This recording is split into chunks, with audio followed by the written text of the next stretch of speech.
Hi, my name is Mosam Ali, currently studying at the University Centre of Blackburn College. We're studying BA Honours in Education Studies, and as part of my course and as part of my project for the course, I will be basing it on Windows Movie Maker. Movie making is pretty easy as long as you start understanding on how to use the softwares and what you need. Um, the reason why I chose movie making is because not only me being a professional videographer myself, but also for the students at UCBC, we all have access to Windows Movie Maker, which is just easier for everyone to access and enable, and also it's a free software which pretty much does what you need it to do. It does your importing of the video, your exporting of the video, which importing it from, let's just say, an handheld device, camcorder, onto your actual computer or desktop. From there, it allows you to edit, edit crop bits out which you don't need and cut. It also allows you to put in effects and titling, and also with that some new transitions. So it just enhances your movie a little bit better. It also allows you to do color correction, and allows you to set your white balance a little bit higher. So it does have a lot of facilities available onto actual software. For this you would actually need a Windows operating system. For this you would actually need some sort of a camcorder or a camera facility. There are many options which you can have. I personally use the professional, the Sony PD170. Very good camera, has everything you need. As you can see, the microphone there, the lens, my zooming in, zooming out function. It also has a screen which I can view from, so I know exactly how the color comes out, and it allows me to do a lot of settings as well for my white balancing and color correction at the same time. It also has a viewfinder which just makes life much easier when you're recording. It's better for stability. So these are one cameras you can use. Second source of cameras which we have are your handheld cameras, which are picked up from any stores, which you can pick up from any local electronic stores. And these camcorders have a lot of facilities and operating systems on these as well. Doesn't have the function of the the manual white balancing and color correction and focus, but everything is automatic, so you don't have to really mess about with anything. It's pretty easy to use. It's just click and go. We also have smartphones.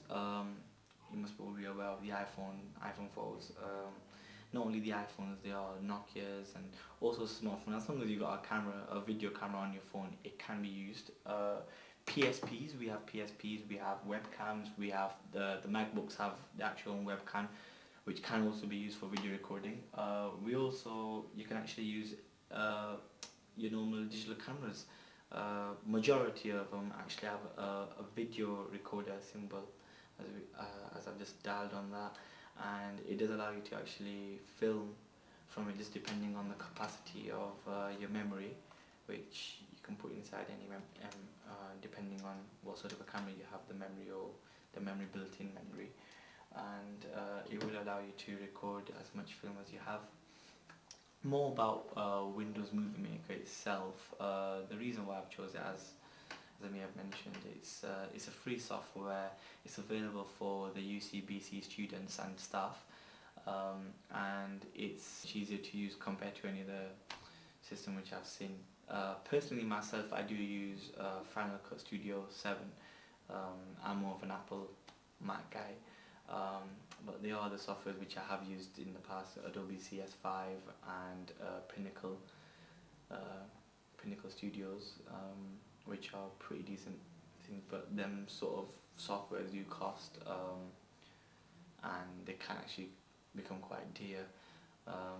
But as we do have Windows Movie Maker, which is totally free to download, you just gotta type it in on Windows Movie Maker on Google, and it's the first link. If you click onto that and download it on the page, you just have to save it onto your computer or desktop, and you have it there ready, available for you. So moving on to how to actually make a film, I'll be showing you right now how to actually use one of the cameras which I have. I won't go too much in detail in that, because you probably already know how to use a majority of them, such as your smartphones and your digital cameras and your handheld cameras which I have here available. I will show you how to use a little bit on the Sony PD170 to what I know, and then I will assist you on how to actually import the videos onto your computer using Windows Movie Maker, which we have here. Just loading up there for you. So that's your Windows Movie Maker, which I'll be showing you much closer obviously as it comes. Like I said, a second part of the video is to show you how to use the actual camcorder. Now, as mentioned before, you possibly already know how to use the smartphones, as you have them all the time on you. And the digital cameras, they're pretty easy as well. And the handheld cameras, because they've got auto functions, they are pretty easy to use. What I will show you is the professional camcorder, in case someone does have one or have access to one. It can be used easily. First thing what we will do, I'll show you. This is the operating system, how it works. You click down onto camera, not onto memory itself. Once you've clicked onto camera, you pop your screen open from the tab, and you let go of the actual lens. So there you have your camera. Now, it's pretty simple to actually record. You have the record on and off button. From there you have another function button which is at the top. So I'll just show you where it says record. There's a record on and off button as well. And third, it has a record on and off button right here in the corner, which I love using, to be honest with you. As with the record buttons, it also has your zooming in and zooming out function there, also there. And last we use is, I'll show you a better view, is the second line that zooms in and zooms out, and you can control the speed of it as fast or slow as you want. So there we have the zooming in, zooming out function and the record on and off function. Your microphone should be set, plugged in tight, as you can see there, and also in line with your microphone it should be on and activated, as you can see there. Now, to actually set the color and the white balance, what we want to do is, bear in 1 second, sorry. What we want to do is, I'll just put the viewfinder up. We want to click onto the white balance button. We have 3 there. So we click onto white balance, and as you can see, the color has changed,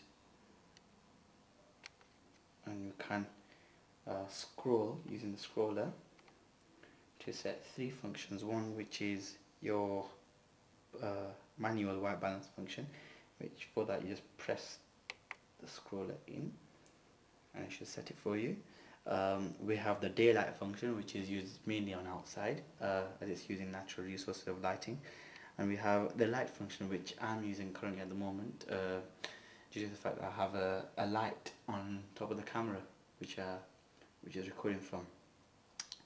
So those are 3 functions for our manual white balance. Also down here you can actually set it on auto, so that will automatically pick up the lighting of what you are recording, depending on where you are.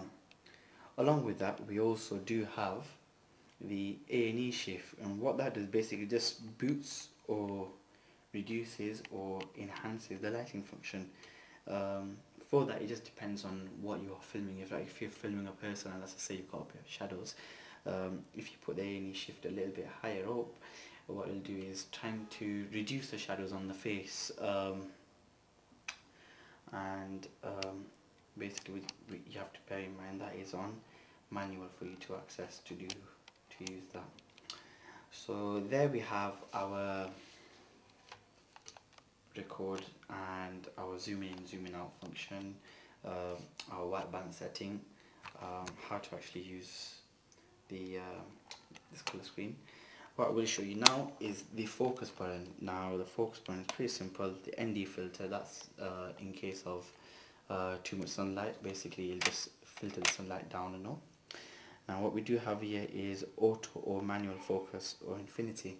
What we do want to use it, put it on auto, as it'll pick the camera will pick the focus up for us much quicker than how we would do it. But if you do prefer to keep it on manual for them tight spots which you like to film and zoom into,